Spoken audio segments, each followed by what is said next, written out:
Hi, thanks for joining me today. Today I have a story that took place when I was 7 years old. My Uncle Mike was moving into a haunted house and he had no idea.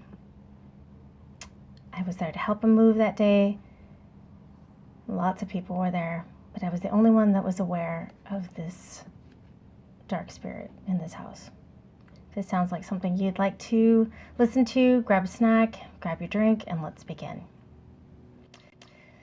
So, like I said, I was 7. I was going with my mom and my stepdad to help my uncle move. And, I knew I was going to be the only child there. And I took my coloring books and my favorite box of crayons. And because art was my life, I loved art. So I took it with me. And when I got there, my uncle was, excited to have his family there. My aunt was there and her husband and his wife. And we were just there to help him move. So when I got there, they told me his wife told me to go and color in a room at the back of the house. So when you walk into this house, it's got a little tiny foyer with a little wall. And then on this side is a kitchen, dining room / kitchen. If you would go straight ahead, you would see a sliding glass door, and that's the living room. The sliding glass door goes to the backyard, and then to the right is a hallway, a really long hallway, and it had 4 bedrooms. So she takes me to that end hallway, and she takes me to the room that faces the backyard. So it's the very last room that faces the backyard, which is right across from the master bedroom. So there's no curtains on the house because they just started to move in, so there's nothing on there. So there's one dresser, that's it, and it was a tile floor. So there's one dresser, and she tells me I can color there, and I just start taking my crayons out, and I could see my uncle outside with my mom and my aunt, and he's showing them the backyard. He's really excited. So I'm facing the window, and I do a quick scan of the room, and I notice there's an accordion style wall-to-wall closet behind me. And accordion style is where the doors just kind of hinge in and when you want to open the doors. So they were closed. I did have an eerie feeling being in there, but I thought it was just because I was alone. But it was daylight, so I just told myself to shake it off and start coloring. So I'm looking for a picture in the book that I want to color. And I start picking the color, and I'm listening to my uncle outside, and the window's kind of open. I would say it was about, maybe 7-8 inches open. And I'm coloring, and I start to get into my drawing, my picture, and I start to feel that something is behind me. And I turn around, and the closet's open. So I stared at this closet, trying to remember, wasn't that closet closed? You start to question your sanity a little bit. And I did remember that closet being closed, but it was open just a little bit. It was just the right side behind me that was just ajar like this. But it was dark in the closet, so I got scared. So I brushed it off, and I started to color again. And I had that feeling again that something was behind me, and it was like looming over my shoulder because I had my head tilted to the side, and I was coloring like that. And so I felt something right in here. So I turned around really fast to see if I could catch something that was playing with me. So I remember I turned around really fast, and the closet door was open more this time. And I would say that at least one of the accordion door, I would say one side was in, but this side hadn't been pushed all the way to the back. So I didn't hear a thing, and this was all happening within minutes. So I started to look outside, and internally, I'm telling myself, like, get out of here, like there's something wrong. And I'm looking at my family outside, and I'm thinking they have no idea what's going on in here. Like, I could just scream for them to come and help me. I really started to think about this. Like, they could come and help me if I really needed them. So, but I was the kind of child that I just did not like to. I don't like bullies, and I don't like when people are trying to make you do something when you don't want to do it. That kind of a thing. So I really was just standing my ground. So I went back to color, kind of halfway into my, thinking about what I was drawing and coloring, but still thinking about what was behind me. So it comes back at me again, and this time I was done. So I turned around really fast and I said, "Stop it!" And I see a man, not much taller than me. Could have been, he was darker complected, could have been like Hispanic, or he could have been Filipino. He was right here, his face was right behind me, and when I was looking at him, he looked surprised. He had that look of, he couldn't believe that I was acknowledging him. And I said, "Stop." I said it with, with authority. I was pretty upset already. "Leave me alone," I said. And I turned around and I proceeded to color. But in that instant, I could feel that he was, he was smiling. He was happy that I was aware of him, so he could, toy with me. I had that instant for 1 second that I was going to climb this dresser and just climb out that window. I was just that scared for that one instant, because I realized that I was dealing with, I guess, a bully. What else can you say at that age? You don't really know. And no one else, he's not a person. You can't physically see him, so what could I say? So I stopped and I realized, nope, you're strong, you can handle this, don't run, you're not a chicken.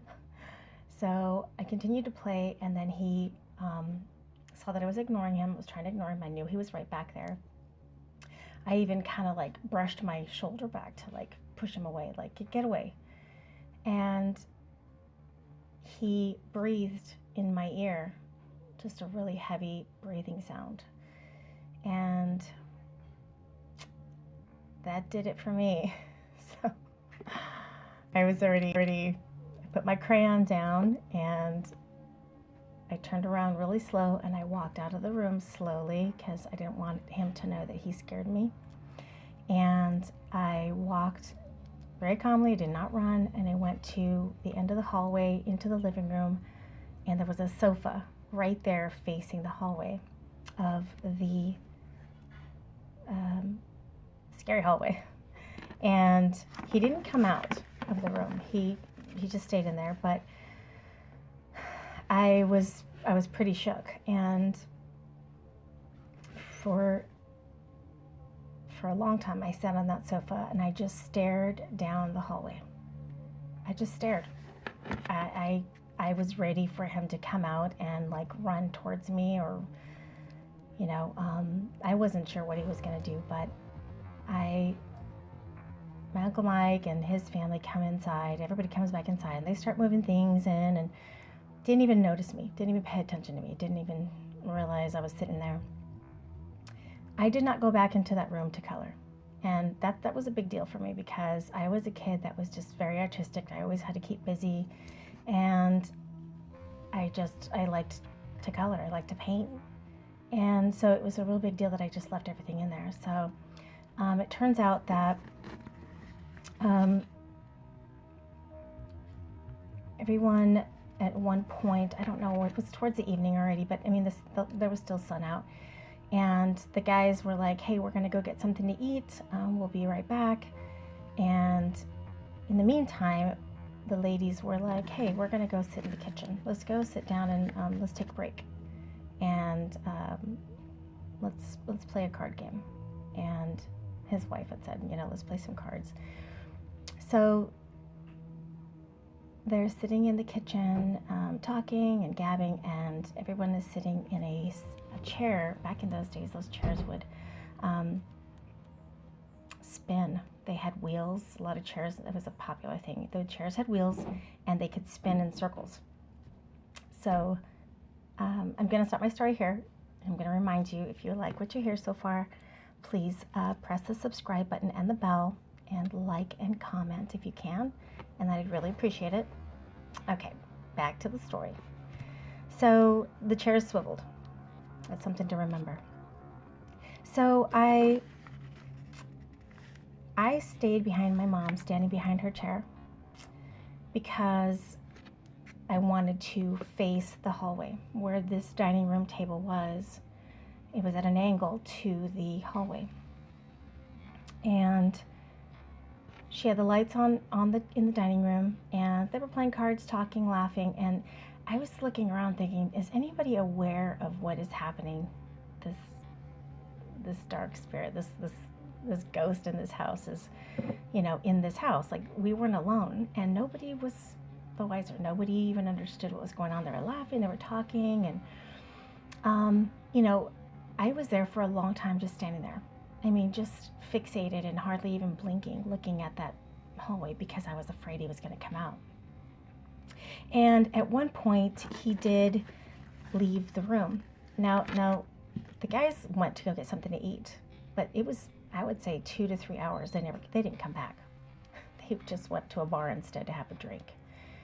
And they didn't come back for a very long time. So you can imagine how long I was standing there staring at this hallway and just feeling like tense and sweaty. And it was like no one noticed this one little girl who wasn't saying a word. I was just standing behind my mom's chair, and occasionally I would look at my aunt, and she was just oblivious as well. And I thought, does she even notice what's going on? Does my mom? Nobody. So it was already getting late, and the only light in the house was in the dining room where the ladies were. And they all just kept saying, where is he? Where are the guys? And this was before cell phones, so nobody could call anyone. And so the living room was dark, and the hallway was extra dark. And I just kept looking. So he waited to make his appearance when it was already dark. And he came to the edge of the doorway of the hallway. And I remember that I was taking a deep breath and really trying to calm myself, and I was holding on tensely to that chair. And he was acting like he was going to take a step towards me and run into the living room, run and scare the ladies. And so I started to tell him from here, mentally, to not come out of that hallway. Something told me internally, and I think it was God telling me that I had that power to tell them to stay away. Nobody had ever taught me this before, and I was really scared. I was perspiring. I felt my legs shaking, and I was telling him, no, you cannot come out of that hallway. I didn't know what else to say. I could have probably said, go to that room, go back to that room. But he was smiling, and he had a really menacing look on his face. And he would take a step and try to put his hands on the side of the opening of the hallway, and he would act like he was going to project himself forward. And I just kept saying no, really powerfully, really strong. No, you cannot pass that hallway. You cannot come out of that hallway. And a couple of times he would, for some reason he wasn't coming out, and I couldn't explain it. But I was mentally very strong. I was really trying to fight him by commanding him and telling him to stay in there. And I did this for, I would say a couple of hours, just, doing this. And it felt like forever. Maybe it was only an hour, but I was pretty exhausted by the time my uncle comes back, and they come back and they're like so happy-go-lucky, and they had some food for everybody, and his wife was like, where were you? What happened? And he's like, oh, we stopped at a bar, had a drink, and we got to, now we have the food, so let's eat. So everybody was it was a nice, noisy place. And the thing is that spirit, that ghost, just retreated into the darkness of the hallway. He didn't come back out. So I was kind of concerned where he was. Where did he go? Where is he? I was kind of worried about that.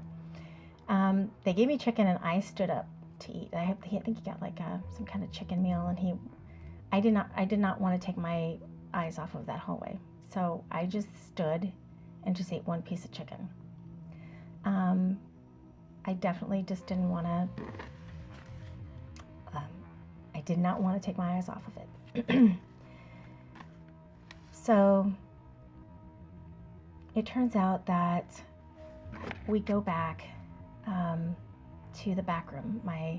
After we ate dinner, everybody was excited, like, hey, well, we better get going. We'll come back another day tomorrow to help you. La la la.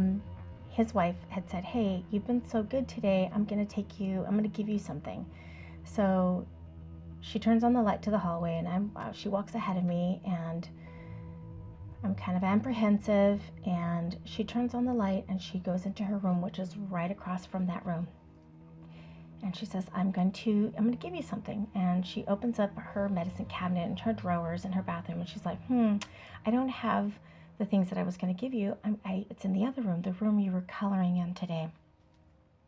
She's like, can you go in there and inside the closet right away, when you first walk in, the first part of the closet, there's a big plastic bin that has lipsticks and lip glosses, nail polishes. Can you go ahead and bring that to me? So here we go. I have to go back into this room. So I was so scared. So I was like, okay, you could do this. Don't let this guy, command you, control you. I was fighting it the whole way. I reached in, I turned on the light switch, and it's a little wall, and then you go in to the room. So it's empty. So I just said, okay, I could do this. So I walk in, and I look in really slowly around the corner, and the entire closet door is open, all the way to the back. And I grabbed one of the doors, and I pushed it a little bit to see if it made any noise, and it did. It's noisy. You could hear the rollers, the wheels, as you're pushing it, and it was pretty noisy. So I thought, how did we not hear this from the kitchen? How did we not hear this door open from the other side of the house? It was a quiet house. It was just us in there. But guess what? The Tupperware or plastic bin she told me to get was flipped upside down, and everything, all the contents were sprayed across the tile floor. How do we not hear everything splatter across the floor on a tile floor? How did we not hear that from the kitchen? So, I know when you're little, everything seems bigger. The house probably seemed bigger at the time, but I'm pretty sure it would not be such a long distance to where you couldn't hear it. I just put everything back inside as best I could, and I just took everything open to her. And she says, I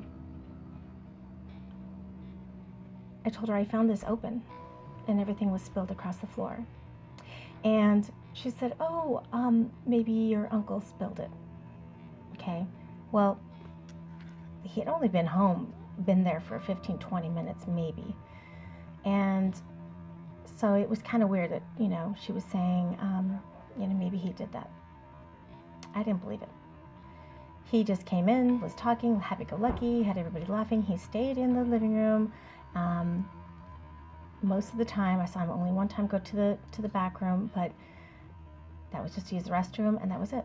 And she blamed it on him. So I'm like, okay, I didn't say anything, but I grabbed whatever she was going to give me.